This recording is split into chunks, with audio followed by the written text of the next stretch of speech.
touch on this because it had been playing on my mind about the ASAP Rocky and the thing with the other band member of the ASAP group. But I wanted to tell you guys. So I remember I told you guys, I said I picked them up. No, I was driving by when this happened. That when the piece fell, the guy was patting his pocket, like shaking his pocket like this. And Rocky was patting it. He didn't have his hand on it at all. But they always said that Rail has mental issues and he may be off of medication or something. So this how I know that. So one time, the first time that I picked them up, it was in, it had to be the first time. First time I picked him up, I didn't even realize who he was. Okay, that's how I was a driver for them when they was young.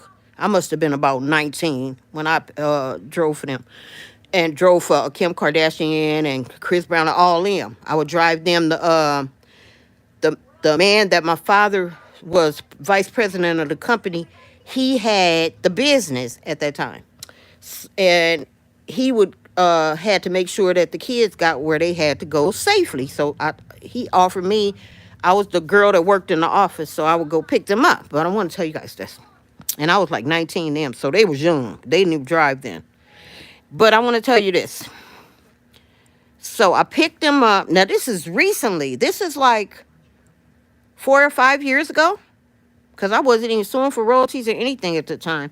So, oh, yes, I did. I had sued Dondria from my royalties. Because I figured that she was the one trying to stress me out on these royalties. I sued her about a song, You're the One, that I wrote and recorded. And she somehow put her name on it. Robbed the studio. I was supposed to be making an album in 2007. But let me tell you guys this. So I go and pick up some people, from Hollywood. End up in Hollywood. It didn't make me no difference on Hollywood. I was trying to promote my book, and I had to debate on who I was gonna. You guys know my book, The Family Legacy: Tracking a SK. And so by R.J. Johnson. I got like 3 of them out there. I have a little information in each one on what I had to go through in order to get my mom's, the person that was responsible for my mom's demise off of there. But let me tell you guys, off the streets.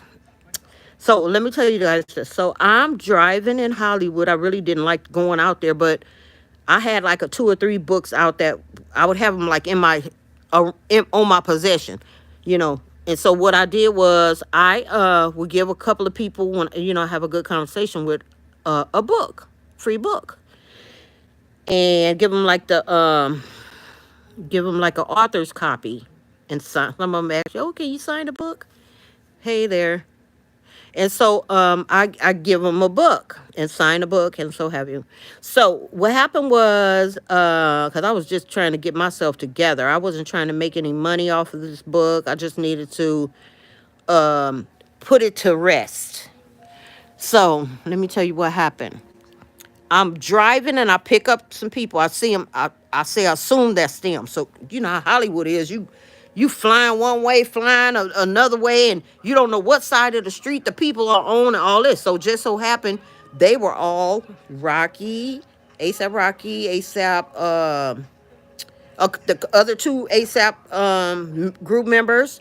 And it was the other guy, Rail, ASAP Rail, was in the back of them. So when they were walking, Rocky, he acted like he knew that somebody, hi there, Mason. He acted like he knew he was looking for his ride. So that's what made me pull over. And plus I knew them from many years ago when they was kids. So I pull over, ASAP, Rocky, another guy in the back, and another guy is in the front.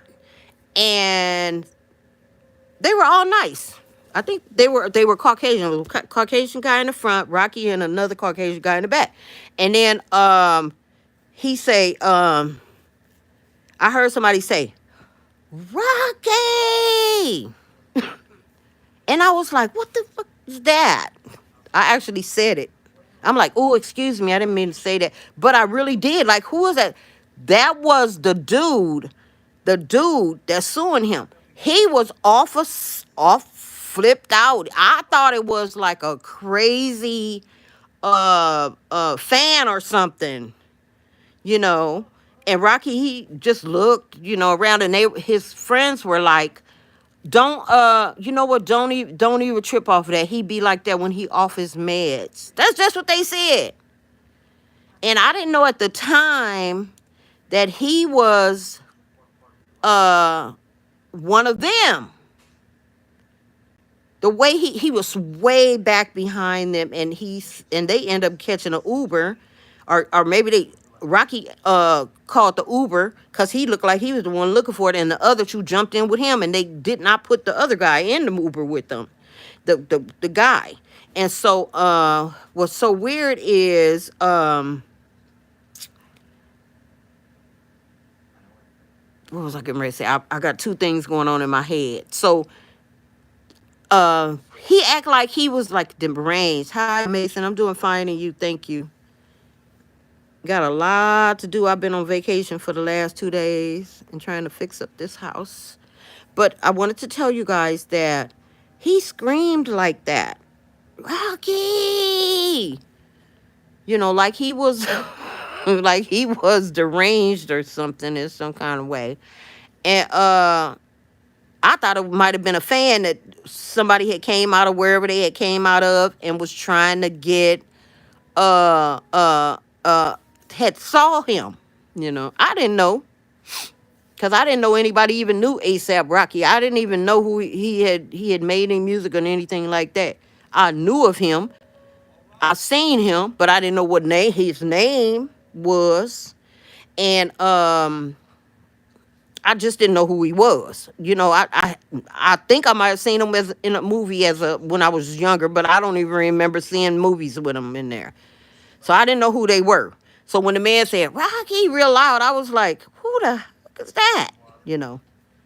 Yeah, I want to give that. Yeah, you guys. So I've been trying to do a documentary for my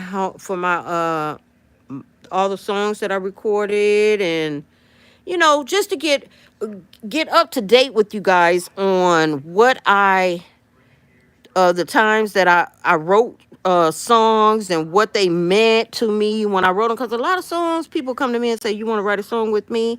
Like Calvin Harris or Mickey Echo. And I would say, sure, but I can't write it right then. They be like ready to write right then. People be ready to write a song or record a song with you right then off the top of your head. That's how we did it when we were in the 80s, 70s, late 70s, 80s. That's how we did. We did not write down nothing. And so when they wanted my songs, such as the artists that got my songs, I had to write those songs down for them. They did not write those songs down. I wrote them down because they were in my head. They might have had like the scratch off of them. But when they start singing songs that I wrote, I had to write them down for them. Them people couldn't catch up with my songs. Those people that got my songs with the artist names on there and with them doing the music, they didn't have they didn't know how those songs go, because all they had until they asked me. All they had was um the scribble of the pages that I had. So I wasn't gonna go and hand them a whole song. I would go and record the song with them, but I'm not gonna hand them a whole song. I'm not gonna hand them a whole song I wrote. And that go for a warning with Biggie, for that P Diddy had. I didn't write that whole song down. I wrote that song and nobody understood it. They had to put it in their own words, and that's how Big put it in his own. He put it in his own because it didn't make sense. He put it in his own kind of tone, because it didn't make sense to people. You look at the words and you be like, what is this? You know, this don't make sense to me. You got to show me how it go. That's the way it was. To let them know that, yeah, I am the publisher and I am the songwriter and the composer of these songs. I don't care what you write on a piece of paper. You are not the composer of these songs. I am. I composed them. I wrote them and I composed them. You know. So, yeah, I wouldn't nowhere near give a person a song and put it in their hand and had not recorded it. And then you see what happened with the song that I gave my aunt. I gave her a song and she gave it to, what's her name? Suge Knight's baby mama. And she still had it because she couldn't put it in words. P. Diddy had it in his pocket for about 2 years, because when I seen him, it had been 2 years since I gave him the song. I didn't even have children when I gave him that song. And my child was basically going on almost 2 months, 3 months old when I seen him again. So that went through the 9 months plus the months that she was. So that was a year and a few months. That's how crazy that was. He had the song in him for about a year and a half on him. Didn't know how it go. Didn't know how to put it in words. I ran into them again, went all the way around, year after I gave birth, went all the way around and turned around and went to Compton, just walking through Compton, through the quieter, nicer neighborhoods in Compton, over there where Eazy-E lived. And it was weird because I met Eazy-E, and I'm talking about Diddy and Sean Carter, Jay-Z, came out of nowhere. They came out of nowhere. Like, I'm looking at them like walking one behind the other, like, what the heck? Yeah, that was weird. That was weird. Like, how in the world they get all the way from Carson to here and walking? Same time I'm walking. So, yeah, so I wanted to tell you guys that, yeah,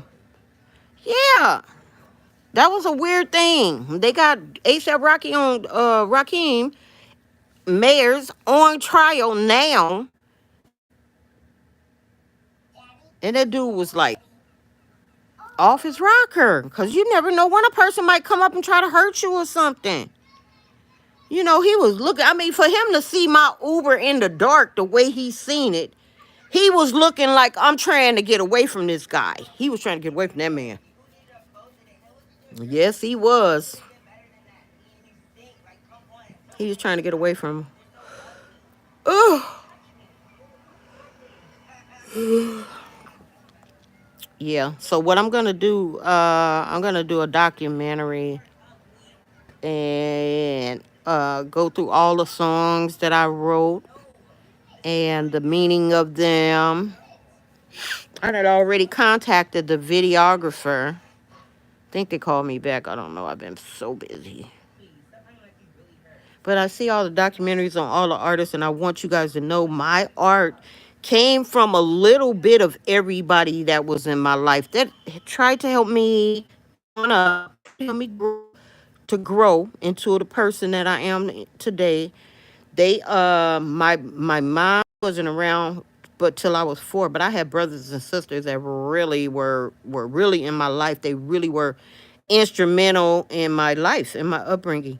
My cousins, they were also instrumental. Even though they were going to college, they were still people you could look up to. And it was really nice. I wanted to show you, even Diddy, he did not ruin my life, okay? He took my money, and he took well, we could have really, really been living a really, really, really fantastic life. He took that away. But he didn't take the good times, because I was young, and it was a lot more bad things happened to me than Diddy. He did not ruin my life. I'm sure he would have tried if I had been around him a little longer. He would have put it on through if I made it through it. But He didn't ruin my life. He didn't ruin my life. He made me work. He made me work hard for money, you know. And then the stuff that I did that was basically mental, like the songs, they took the money for that, you know. But they didn't make my life all messed up. They didn't make my life all messed up. And they still be trying, you know. They still be trying to make my life miserable. I'm telling you, they be trying hard. They got women trying it. They got women saying they was me. Ain't never met not one of these artists, you know, that I recorded with. They got a lot of people saying that they were me, you know. It's weird. But I wanted to tell you guys that. Ain't nobody on here now, but I wanted to tell you guys that. And I hope you have a good night. And I'll be checking in on the ASAP Rocky trial off and on during the day when I'm at work.